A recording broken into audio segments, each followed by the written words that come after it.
সকাল বন্ধুরা, কেমন আছো তোমরা সবাই? আশা করছি সবাই ভালো আছো, সুস্থ আছো, আর আমরাও ভালো আছি। আমার আরও একটা নতুন ব্লগে তোমাদের অনেক অনেক স্বাগত জানাচ্ছি। তোমরা দেখছো Sangeeta kitchen with happy family. তো সকালে উঠে কিন্তু ঘরটা ঝাঁট দিয়ে দিয়েছি, তারপর এখানে ঘরটা ভালো করে ধুয়ে নিচ্ছি। আর তোমরা তো জানো, যারা আমার প্রতিদিন ভিডিওগুলো দেখো, তো আমি কিন্তু হলুদ জল করে প্রতিদিন সামনের দুয়ারটা ধুয়ে দিই, এতে নেগেটিভ শক্তিগুলো কেটে যায়। তো যাই হোক, এখন ভালো করে ঘরটা ধুয়ে দিই। আর আমার পেছনে দেখতেই পেলে বাচ্চারা কিন্তু পড়তেও আসছে। আমাদের বাড়িতে প্রতিদিন সকালবেলায় হলে পাখিদের যেরকম আওয়াজ পাওয়া যায়, তেমনি কিন্তু বাচ্চাদেরও আওয়াজ পাওয়া যায়। মানে পাখি এবং ছোট্ট ছোট্ট বাচ্চাদের আওয়াজগুলো শুনতেও বেশ ভালো লাগে, জানো তো। তো যাই হোক, প্রতিদিন কিন্তু আমাদের বাড়িতে এই সমাবেশটা হয়ে থাকে। তো যাই হোক, এখানে দেখতে পাচ্ছ মামা দিদা না একটু মদরঙ্গা শাক বেছে নিচ্ছে। কি বলতো, এই জায়গাটায় মদরঙ্গা শাক প্রচুর হয়েছিল। তো মামা দিদা জানে না, এদিকে হয়তো ভেবেছে যাতায়াতের রাস্তা, তো ওই জন্য একটু পরিষ্কারও করে দিয়েছে। আমি যখন দেখতে পাই আজকে সকালে উঠে, তো এটা কিন্তু কালকে বিকেলবেলায় করেছে, আমি যে ডিউটিতে চলে গেছিলাম তখনই করেছে। তো যখন দেখি আমি বললাম যে কী করেছো তুমি? মদরঙ্গা শাকগুলো আমি রেখেছিলাম বাদাম দিয়ে বাটা খাবো বলে, তুমি সব তুলে দিয়েছো। যেই বলেছি, মামা দিদা ওদিকে ছোট্ট ছোট্ট শাকগুলোকে তুলতেও পড়ে গেছে।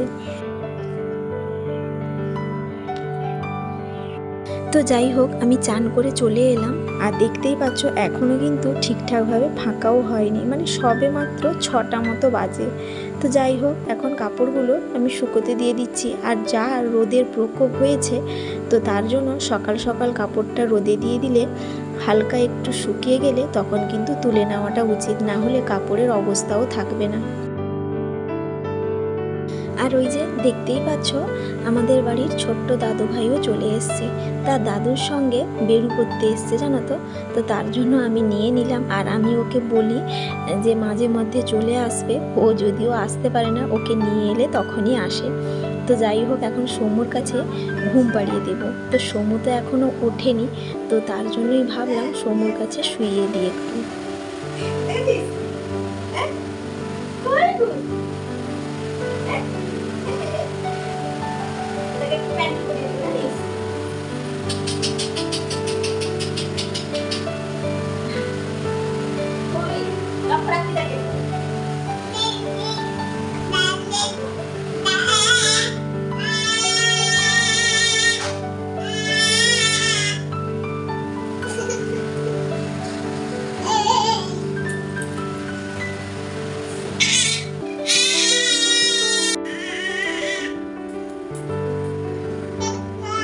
তো দাদুভাইকে এখানে সমুর কাছে শুইয়ে দিয়ে আমি শরবত বানাতে গিয়েছিলাম।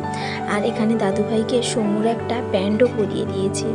আর শরবত করে নিয়ে এলাম যে একটু খাওয়াচ্ছি, যেহেতু জল জাতীয় জিনিস, তো বাচ্চাকে খাওয়ানো যাবে।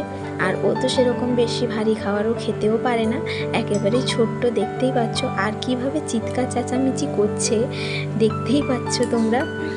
তো যাই হোক, দাদুভাইকে শরবত খাওয়াচ্ছিলাম, দেখলাম একটু করে খাচ্ছে ও। আর সমুকে বললাম শরবত খাবে নাকি, ও বললো না আমি খাবো না। তো যাই হোক, আমি এখন শরবতটা খেয়ে নিচ্ছি, আর মামা দিদাকে পালু শরবতও করে দিয়েছি। তো তারপর চলে এলাম রান্নাঘরে। তো প্রথমে এসেই কিন্তু আমি চাটা বানিয়ে নিয়েছি মামা দিদার জন্য আর আমার জন্য। তো এখন ছেঁকে নিচ্ছি, আর দুধ ছিল, তো দুধ গরমটা বসিয়ে দিয়ে গেলাম এখানে। তো মামা দিদা আর আমি চা খেয়ে চলে এলাম কিছু পুঁই শাক নেব বলে। আর শাকগুলো দেখতেই পাচ্ছ বেশ সুন্দর হয়েছে, জানো তো। এই বছর শাক সেরকম লাগাইনি। আর এই যে শাকগুলো হয়েছে, একটা গাছ প্রচুর বড় হয়েছিল, সেই গাছটা না প্রচুর পরিমাণে বীজ হয়েছিল।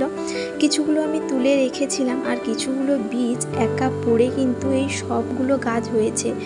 দেখতেই পাচ্ছ ভীষণ সুন্দর লাগছে, জানো তো। এত ছোট্ট ছোট্ট কচি কচি পাতা, বেশ ভালো লাগছে। তো যাই হোক, একটা ছোট্ট গাছ অল্প করে কেটে নিয়েছি, আর একটুখানি না গোড়ার দিকে রেখেছি, দিলে কি বলতো, সেখান থেকে আবার গাছও বেরোবে। দেখতেই পাচ্ছ এত সুন্দর সুন্দর লাগছে, কি বলবো, প্রচুর পরিমাণে হয়েছে, জানো তো। আর কয়েকটা লঙ্কাও দেখলাম পেকেও গেছে। আর ওইদিকে কিছু গাছ বড় হয়েছে, ওদিকে লিচি গাছ আছে, পেয়ারা গাছ আছে, সুপারি গাছ আছে, জামরুল গাছও আছে। তো যাই হোক, এখানে মামা দিদাকে পুঁই শাকটা এনে দিয়ে গেলাম, আর কিছু সবজি বের করে দিয়ে গেছিলাম, বলেছিলাম চচ্চড়ির আনাজ হবে, একটু কেটে দাও। তো মামা দিদা ওদিকে সবজি কাটছে, তারপর আমি রান্নাঘরে চলে এলাম। এখানে প্রথমে ভাতটা বসে দিয়েছি আর জলটা গরম হয়ে গেছে, চালটা ঢেলে দিলাম। আর এদিকে না তেলটা আমি কড়াইয়ের মধ্যে দিয়ে গরমে বসিয়েছি, মাছের ভাজা করব আর চচ্চড়ি করব। তো প্রথমে আমি ফোড়ন দিয়ে এখানে চচ্চড়ি রান্নাটা বসিয়ে দিচ্ছি। আর মাছের একটু তেল ছিল জানো তো, তো তেল দিয়েই কিন্তু আমি চচ্চড়িটা রান্না করছি। আর আমার কিন্তু পুঁই শাকের চচ্চড়ি খেতে ভীষণ ভালো লাগে জানো তো, তো সেই কারণেই কিন্তু আমি বেশিরভাগ সময় চচ্চড়িটা রান্না করে থাকি। তো যাই হোক, ফোড়নটা হয়ে গেছে, মাছের তেলটাও বেশ হয়ে গেছে। তো মামা দিদা যে সবজিটা কেটেছিল সেটা ধুয়ে নিয়ে এসে দিয়ে দিলাম। তো যাই হোক, পরিমাণ মতো হলুদ আর লবণ দিয়ে ভালো করে নেড়ে চেড়ে নিচ্ছি। তো চচ্চড়িটা হয়ে এসছে জানো তো, তো তার জন্য নামানোর আগে জিরে আর সরিষা গুঁড়ো একটু দিয়ে দিলাম যাতে সেন্টটা ভালো আসে। তো যাই হোক, চচ্চড়িটা রান্না হয়ে গেছে, এখন নামিয়ে নিচ্ছি। আর যে মাছটা কালকে ছিল সেটা দিয়ে মাছের ঝোল করব। আর কিছুটা মাছ ছোট ছোট করে কেটেছি, ওটা না বাটি টক করব। বাটি টক করলে সমু খেতে পছন্দ করে, অন্যান্য মাছ এমনিতে খেতে চায় না ও, চিংড়ি মাছ ছাড়া। কিন্তু এইভাবে যদি বাটি টক করা হয় না, ও কিন্তু খায়। আর তোমাদের দাদাভাইও এরকম পছন্দ করে, আর আমার তো এমনিতেই ভালো লাগে। তার উপরে মামা দিদাও যে আছে না, মামা দিদাও এরকম বাটি টক ছাড়া খেতেও চায় না। তো সেই জন্য ভাবলাম কিছু মাছ ছোট ছোট করে কেটে বাটি টকটা বসাই। তো বাটি টকের মধ্যে আমি এখানে সরিষা বাটা, কাঁচা সরিষার তেল, কাঁচা লঙ্কা, হলুদ গুঁড়ো, পরিমাণ মতো লবণ আর দুটো আমচুর দেব। তো যাই হোক, ওদিকে মাছ ভাজাটা হচ্ছে আর এদিকে ছোট ছোট করে আলু কেটে নিয়ে এলাম, এটাও আমি দিয়ে দিলাম। দিলে কি বলো তো, মাছ ভাজা হতে হতে আলু ভাজাটাও হয়ে যাবে। তো একটু বুদ্ধি খাটিয়ে এরকমই করতে হয়। তো যাই হোক, এখানে টকটা ফুটে এসেছিলো, তারপর আমি আমচুরটা দিয়ে দিয়েছি। আর এদিকে মাছটাও একেবারে লাল লাল করে ভেজে নিয়েছি, আলুটাও লাল লাল করে ভেজে নিয়েছি।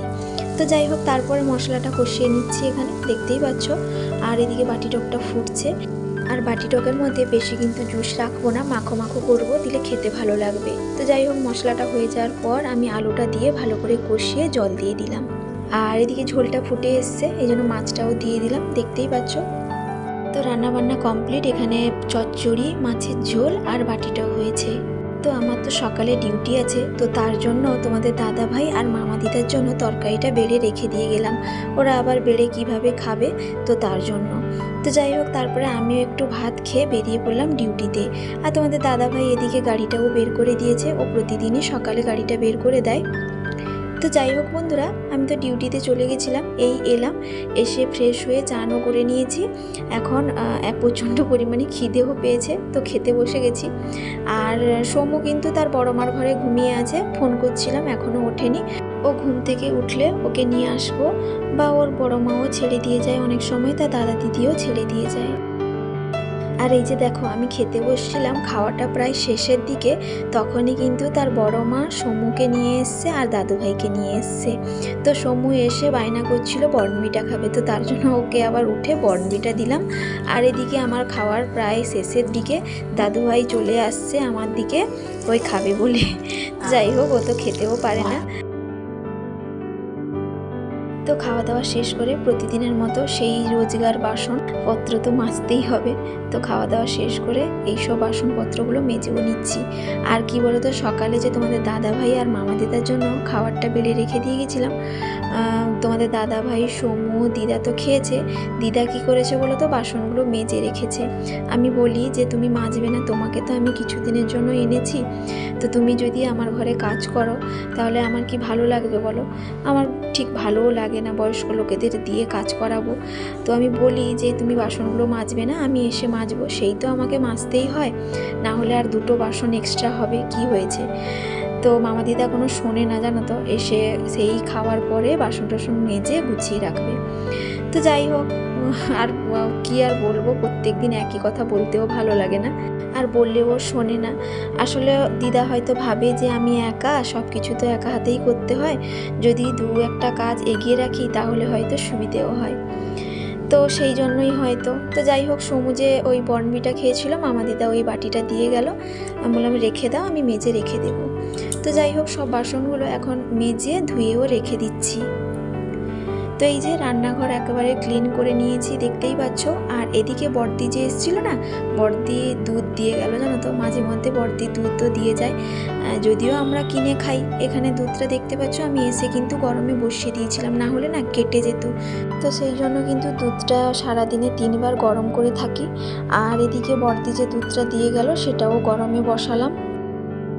তো তারপর চলে এলাম এখানে ঘরটা ঝাড় দেবো বলে। প্রতিদিনই কিন্তু প্রত্যেকটা বাড়িতে একই ধরনের কাজ লেগেই থাকে, সকালে ওঠার থেকে রাত্রি ঘুমোতে যাওয়ার পর্যন্ত প্রত্যেক দিনই কিন্তু প্রতিটা বাড়িতে একই কাজ। সেই কাপড় কাচা, কাপড় রোদে দেওয়া, তোলা, ঘর ঝাড় দেওয়া, ঘর পরিষ্কার করা, রান্না করা, বাসন মাজা, প্রত্যেকটা বাড়িতেই কিন্তু একই কাজই লেগে থাকে। তো যাই হোক, বাড়ির মহিলারাই এইসব কাজগুলো করে থাকে। তো যাই হোক, আমি যতই কাজে যাই না কেন বাড়ির কাজগুলো তো করতেই হয়।